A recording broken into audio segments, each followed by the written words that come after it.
গাইলে ফুচকা বিক্রি হয়। বিকেল বেলা যা দেখবেন বান্ধবীর সঙ্গে নিয়ে যায় ফুচকা খাচ্ছে, দুইজন দুই বাটি নিয়ে। ছেলে আবার অভিমান করে ফুচকার বাটি নিয়ে এতিমের মতো বসে আছে। মেয়ে বলতেছে খাচ্ছ না কেন? খাও। তুমি না তুলে দিলে আমি খাবো না। কথা কন না কেন? তখন মেয়ে তুলে খিলাচ্ছে ছেলে। ছেলে আবার বলতেছে আমি কি তোমাকে খাওয়ানোর অধিকার নাই? কয় কেন? তোমার জন্য তো সব।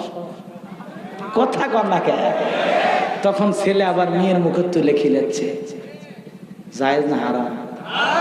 কথা কথা বুখারীর হাদিস, যে স্বামী তার স্ত্রীর মুখে এক লোকমা খাবার তুলে খাওয়াবে, আল্লাহ রাস্তায় সদকা করলে যে সব, স্বামীর আমল নামে আল্লাহ সে সব লিখে দেয়।